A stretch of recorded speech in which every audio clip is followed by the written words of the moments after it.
Halo, berjumpa kembali dengan saya Tantan di video YouTube Tekstur Taxation Literature, saluran informasi perpajakan yang menyediakan info pajak yang terupdate kepada para sobat dan besti semua. Pada video kali ini saya akan membahas mengenai PPh Pasal 21 atas penghasilan tertentu yang ditanggung pemerintah untuk tahun 2025. Dasar aturannya ada di PMK 10 tahun 2025 yang mulai berlaku tanggal 4 Februari tahun 2025. Pajak penghasilan 21 atas seluruh penghasilan bruto tahun 2025 yang diterima atau diperoleh pegawai tertentu dari pemberi kerja dengan kriteria tertentu diberikan insentif PPh Pasal 21 ditanggung pemerintah atau DTP. Jangka waktu pemberian insentif tersebut diberikan untuk masa pajak Januari 2025 sampai dengan Desember 2025. Pemberi kerja dengan kriteria tertentu harus memenuhi persyaratan melakukan kegiatan usaha pada bidang industri alas kaki, tekstil, pakaian jadi, furniture, kulit dan barang dari kulit atau sesuai dengan kode klasifikasi lapangan usaha yang tercantum dalam administrasi perpajakan DJP. Untuk kode klasifikasi lapangan usaha tersebut bisa para sobat dan besti lihat di lampiran huruf A di PMK 10 tahun 2025. Pegawai yang dapat memanfaatkan fasilitas insentif tersebut dari pemberi kerja tertentu berupa pegawai tetap tertentu dan atau pegawai tidak tetap tertentu. Pegawai tetap tertentu yang mendapatkan fasilitas PPh Pasal 21 DTP memenuhi kriteria. Yang pertama, memiliki NPWP dan atau NIK yang telah terintegrasi dengan sistem administrasi DJP. Yang kedua, menerima atau memperoleh penghasilan bruto bersifat tetap dan teratur tidak melebihi 10 juta rupiah pada masa pajak Januari 2025 apabila pegawai yang bersangkutan mulai bekerja sebelum Januari 25. Atau masa pajak bulan pertama bekerja apabila pegawai tersebut baru bekerja pada tahun 2025. Dan yang ketiga, tidak menerima insentif pajak penghasilan 21 DTP lainnya berdasarkan aturan pajak yang berlaku. Penghasilan bruto tetap dan teratur berupa gaji, tunjangan yang sifatnya tetap dan teratur setiap bulan, dan atau imbalan sejenis yang sifatnya tetap dan teratur berdasarkan ketentuan perusahaan dan atau perjanjian kontrak kerja, termasuk penerimaan natura dan atau kenikmatan. Untuk pegawai tidak tetap tertentu yang mendapatkan fasilitas PPh Pasal 21 ditanggung pemerintah memenuhi kriteria. Yang pertama, memiliki NPWP dan atau NIK yang telah terintegrasi dengan sistem administrasi di JJP. Kedua, menerima upah dengan jumlah rata-rata satu hari tidak melebihi Rp500.000 apabila upah yang diterima atau diperoleh secara harian, mingguan, satuan, atau borongan, atau tidak melebihi dari 10 juta rupiah apabila upah diterima atau diperoleh secara bulanan. Dan yang ketiga, tidak menerima insentif pajak penghasilan Pasal 21 DTP lainnya berdasarkan aturan pajak yang berlaku. PPh Pasal 21 DTP merupakan insentif yang harus dibayarkan tunai oleh pemberi kerja pada saat pembayaran penghasilan, termasuk pemberian tunjangan PPh 21 atau menanggung PPh 21 dari pegawai tertentu dan dibuatkan bukti pemotongan. Pembayaran tunai tersebut tidak diperhitungkan sebagai penghasilan yang dikenakan pajak.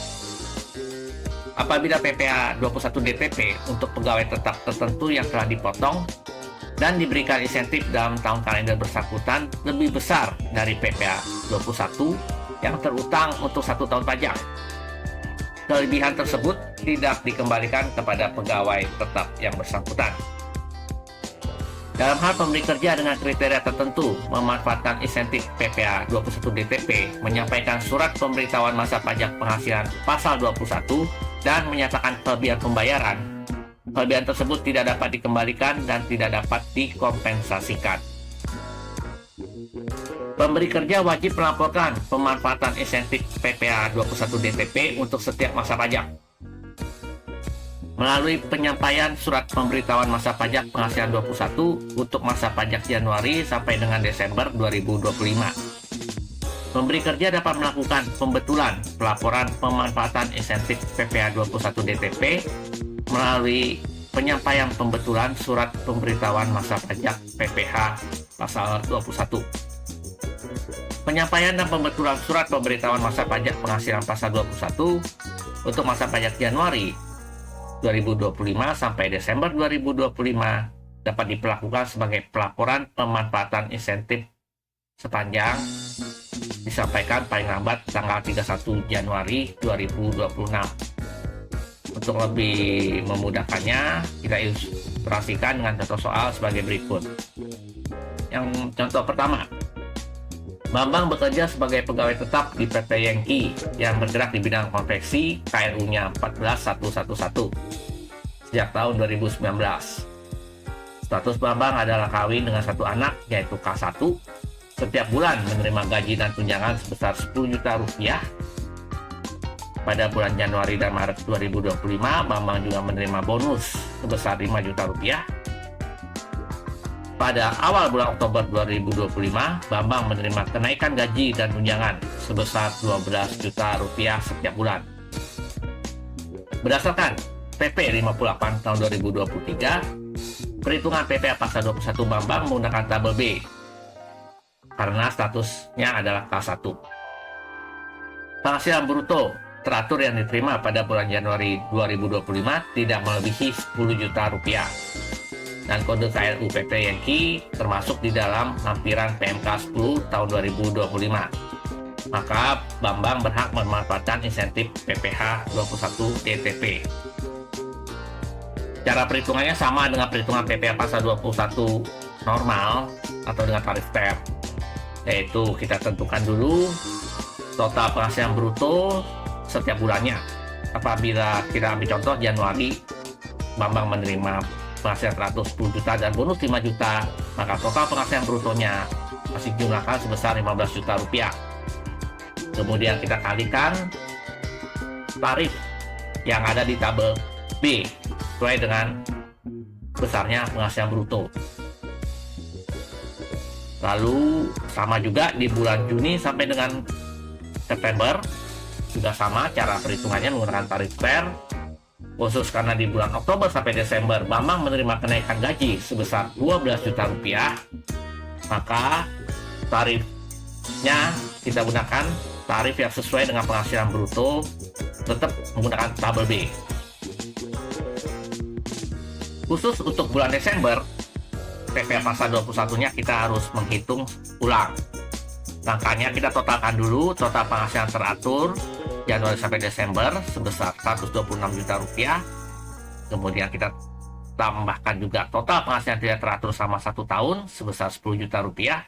Maka kita dapatkan total penghasilan bruto sebesar 136 juta rupiah. Untuk menghitung PPh pasal 21 DTP untuk Desember 2025, tadi penghasilan brutonya kita sudah dapatkan totalnya 136 juta rupiah. Kita kurangkan dengan biaya jabatan sebesar 5% dari penghasilan bruto, maksimum yang diperkenankan hanya 6 juta dalam 1 tahun. Kita kurangkan, kita dapatkan penghasilan neto sebesar 130 juta rupiah. Kemudian kita kurangkan dengan PTKP K1, totalnya 63 juta rupiah, sehingga kita dapatkan penghasilan kena pajak sebesar 67 juta rupiah. Lalu kita gunakan tarif progresif. Lapisan pertama 5% dikali 60 juta, kita dapatkan 3 juta. Kemudian lapisan kedua 15% dikali 7 juta, kita dapatkan 1.050.000 rupiah. Sehingga kita dapatkan PPh pasal 21 yang terutang dari Januari sampai Desember sebesar 4.050.000 rupiah. Kita kurangkan PPh pasal 21 DTP Januari sampai dengan November sebesar 3.570.000 rupiah, sehingga PPh pasal 21 DTP untuk masa Desember 2025 sebesar 480.000 rupiah. PPh pasal 21 DTP masa Januari sampai dengan Desember 2025 merupakan insentif yang harus dibayarkan secara tunai oleh PT Yengki pada saat pembayaran penghasilan kepada Bambang. PT Yengki harus membuat bukti pemotongan PPh 21 dengan mencantumkan insentif pajak penghasilan pasal 21 yang ditanggung pemerintah. Berikutnya contoh kedua. Apabila berdasarkan dokumen kontrak atau perjanjian kerja dengan PT Yengki, Bambang menerima gaji dan tunjangan tetap yang bersifat teratur sebesar 12 juta rupiah per bulan selama tahun 2025. Karena Bambang melakukan tindakan indisipliner, PT Yengki memberikan sanksi penurunan gaji dan tunjangan tetap yang bersifat teratur jadi Rp9.500.000 setiap bulan, mulai bulan Januari sampai dengan Maret 2025. Diketahui Bambang mulai bekerja di PT Yengki sejak tahun 2019. Karena Bambang tidak berhak mendapatkan insentif PPh pasal 21 DTP atas seluruh penghasilan bruto baik bersifat tetap teratur dan tidak teratur selama tahun 2025. Karena berdasarkan perjanjian atau kontrak kerja dengan PT Yengki, Bambang seharusnya menerima penghasilan bruto yang bersifat tetap dan teratur lebih dari 10 juta rupiah pada bulan Januari 2025. Jadi kesimpulan dari video ini, yang pertama, untuk bisa memanfaatkan fasilitas PPh pasal 21 DTP, kita harus memperhatikan dulu kode KLU dari pemberi kerja, apakah memenuhi persyaratan atau tidak. Dan yang kedua, tentu saja gaji dari karyawan yang bersangkutan apakah sesuai atau memenuhi persyaratan tadi yang telah disebutkan di PMK 10 tahun 2025 tersebut.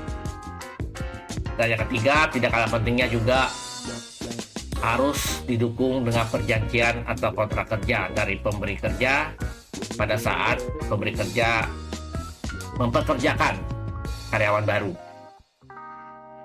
Demikianlah penjelasan singkat saya. Mudah-mudahan para sobat Besi semua sudah mengerti mengenai PPh pasal 21 DTP untuk tahun 2025. Dan apabila ada pertanyaan, bisa para sobat Besti sampaikan, mungkin komentar juga dipersilakan.